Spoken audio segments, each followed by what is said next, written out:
let there be light. Not that it matters much, but this is my little world.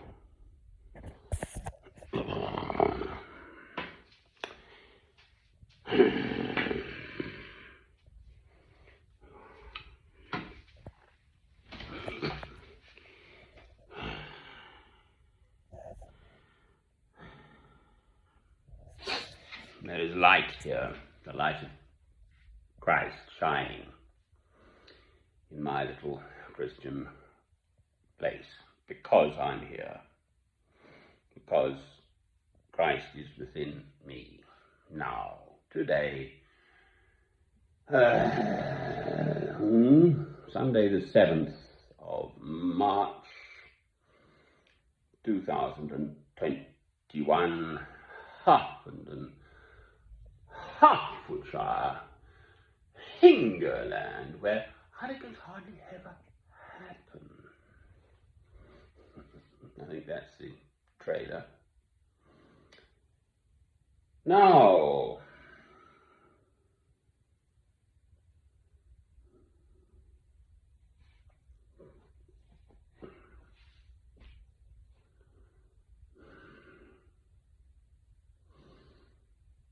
religious Jews pray something called the Shema Yisrael. I'm not a Jew, I'm a Goy, I'm a Gentile.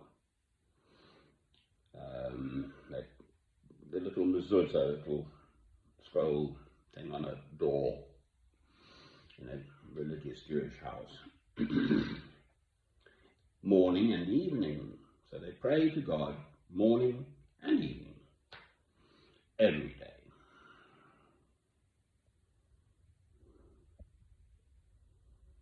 Adonai, Elohim, Adonai, Echad, and then the second verse I don't know in Hebrew. Well then, this is my evening prayer. I say these words at evening prayer. It's when Simeon saw Christ at the temple, when Christ was only 12 or 13 years old, and he, Christ, was teaching the elders.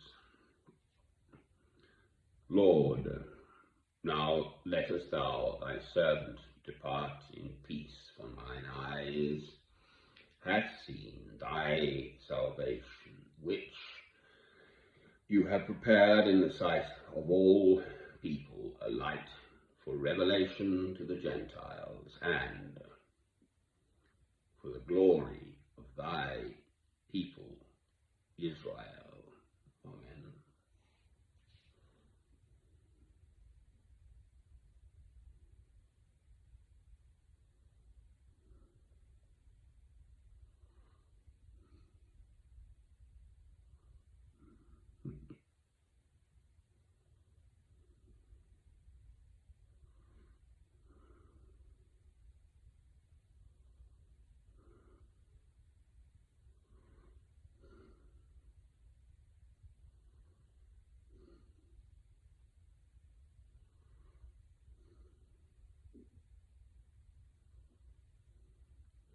Oh Lord, I meant to put this music on.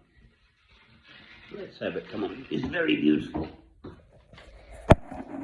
Lord, silly me. I was too focused on that. Never mind. It's still here. I think the mic can still pick me up. These machines are magic.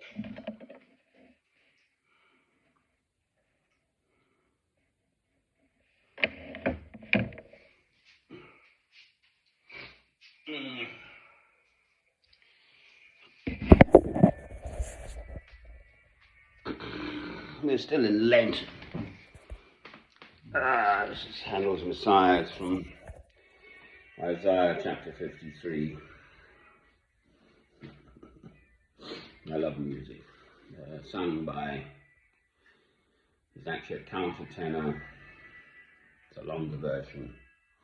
I found another version by Kathleen Ferrier, who's got the most wonderful voice. This is more, it's nearer the original sort of classical sound of Handel's Messiah, who's I think it was written in London in 1740-41 and performed in Dublin in Ireland 1742 possibly, or one or two or so. It's directly from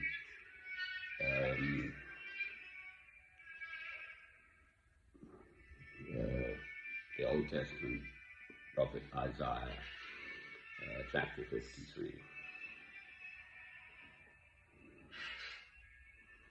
Well, they rejected Christ then. The Pope's in Iraq at the moment, the Roman Catholic Pope. Yes. Strutting his stuff. He's 80-something, and the old Ayatollah's 90, for heaven's sake.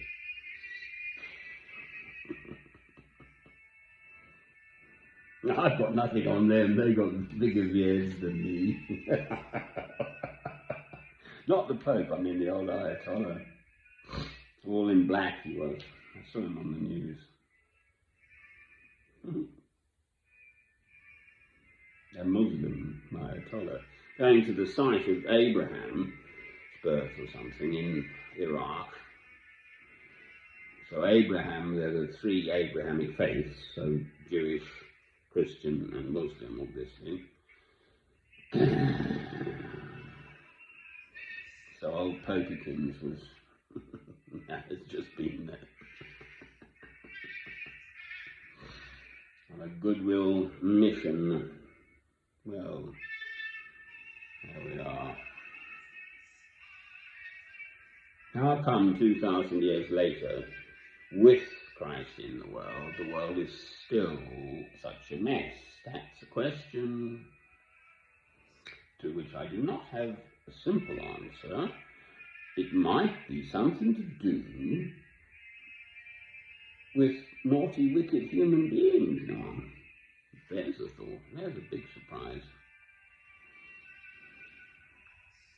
Not the animal kingdom, they're vaguely normal. We just kill for the hell of it, human beings. Indiscriminately. If we can't get our own way, we just lash out and kill.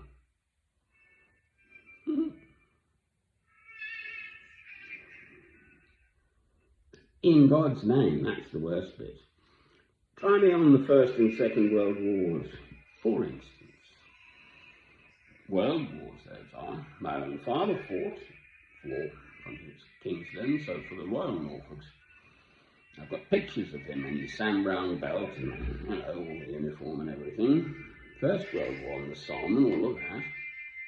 Then there was the Second World War. I've got pictures of my mother's brothers in their kilts because I'm half Scottish by blood. Oh dear, the First World War was meant to be the war to end all wars, and did it? No.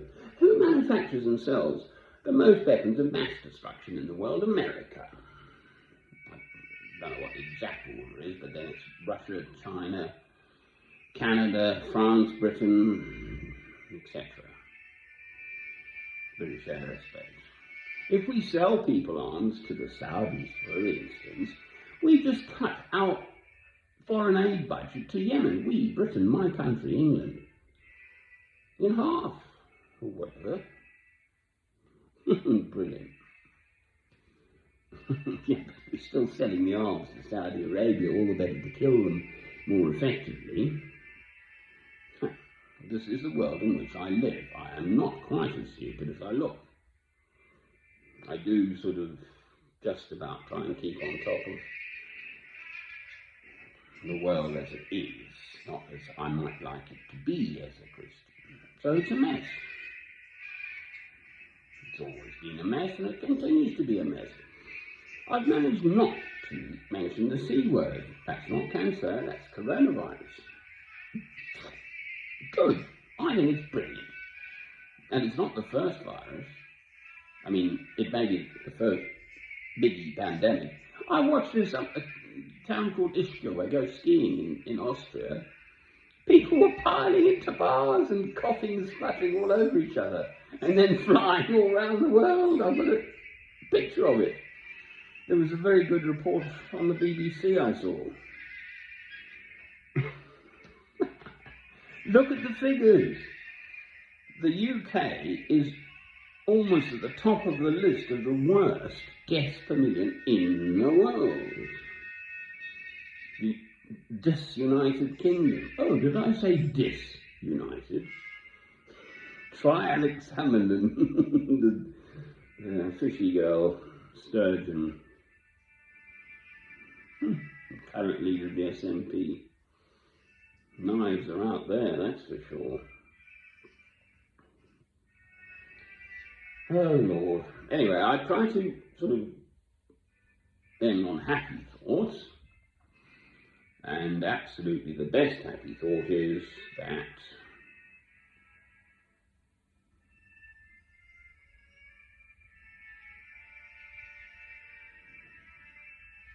God's the boss, and Christ will come again. Are you ready for Christ to come knocking at your door? I've just found it again, an image of Christ knocking at the door. Am I ready? Is my home prepared for Christ? What if he came now to my door, now, this very morning?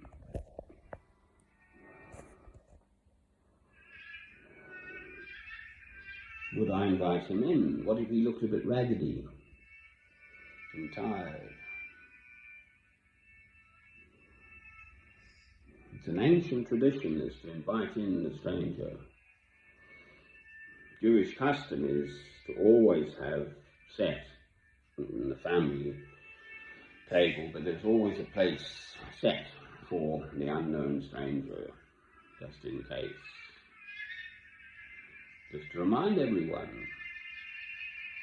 they've got very good traditions, the old-fashioned Jewish communities. I'm not a Jew, I'm a Goy, I'm a Gentile.